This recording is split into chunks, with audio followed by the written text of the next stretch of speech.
fait exprès, t'inquiète. Bonjour. Ça aussi c'est fait exprès, t'inquiète. Bonjour, aujourd'hui on va parler de l'élevage des poulets de chair et des façons de procéder pour pouvoir les élever. Alors il y a plusieurs moyens. La façon naturelle qui consiste à avoir une poule qui couvre les œufs qui donneront lieu à des poussins pour autant que vous ayez un coq également. C'est la façon naturelle, c'est pas celle qu'on va aborder tout de suite, je vous expliquerai pourquoi. Une autre façon qui consiste à prélever des œufs fécondés et à les placer dans une couveuse. C'est une deuxième technique. Et la technique que je vais vous expliquer aujourd'hui, c'est la troisième technique. C'est celle qui consiste à acheter de petits poussins, donc déjà éclos, et de les élever à ce stade-là. Il y a une quatrième forme d'élevage aussi, qui consiste à acheter de jeunes poulets et à continuer l'engraissement. Alors, la façon dont je vais vous expliquer ici, c'est une façon relativement simple et sécurisée.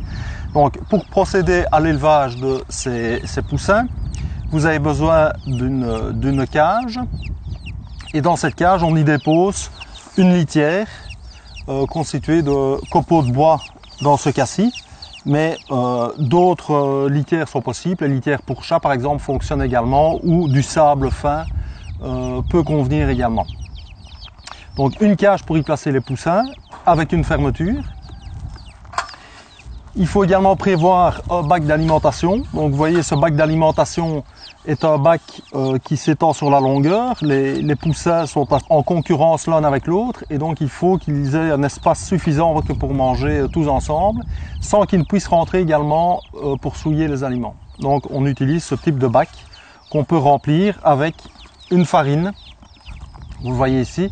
Donc une farine spécifique pour poussins, donc c'est une farine relativement fine qui est essentiellement végétale et qui contient donc des grains concassés. Ce qui permet d'être assimilé directement par les poussins et de leur garantir une croissance rapide au départ. Donc la nourriture est un élément important. Autre élément fondamental, c'est l'abreuvoir. Donc les poussins doivent avoir en permanence de l'eau fraîche et propre, donc tous les jours vous devez changer leur eau, tout comme leur nourriture. Et il faut veiller à avoir un système de distribution d'eau tel que celui-ci, donc une cloche emboîtable, qui permet de diffuser l'eau au fur et à mesure du prélèvement par les poussins, sans leur permettre de nouveau d'aller patauger dedans et de souiller l'eau qu'ils vont être amenés à boire. Donc voilà, je résume, une cage qui ferme complètement parce qu'après les poussins sont susceptibles de voler. La nourriture avec un bac de nourrissement adapté et un diffuseur d'eau. Ensuite, le moment est venu de déposer vos poussins. Afin qu'ils ne s'échappent pas, je dépose la caisse de transport dans la cage et puis il suffit de déposer les poussins un à un au sein de leur nouvel environnement. Ici on a acheté 12 poussins. Donc le prix d'achat ici en Belgique pour ces 12 poussins c'est de 1 € normalement le poussin, mais ici on a acheté 12 poussins pour 10 €. Vous voyez qu'ils ont des couleurs différentes suivant la race de poulet.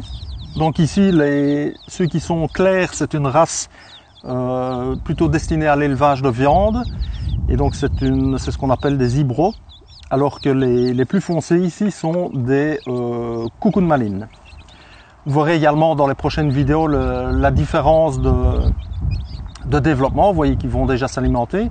Différence de développement très importante entre les variétés de poussins, c'est pourquoi on a choisi ceux-ci. Voilà, donc pratiquement terminé pour l'élevage des poussins, pour commencer l'élevage. Une chose fondamentale, même si vous voyez dans la vidéo qu'il fait beau temps, il n'est pas possible de laisser les poussins à l'extérieur pour des raisons de froid et pour des raisons prédateurs. Et donc quand on va les rentrer, nous on va les rentrer à l'intérieur dans le garage, je vous montrerai ça après, où on les installe. On les installe avec une lampe chauffante, donc une lampe de 150 watts, qui va garder une chaleur constante dans une zone déterminée de leur abri, qui leur permet de se tenir donc au chaud, comme s'ils étaient protégés et couvés par la poule. Voilà pour cette première vidéo, j'espère qu'elle sera utile pour vos prochains élevages. À bientôt, au revoir.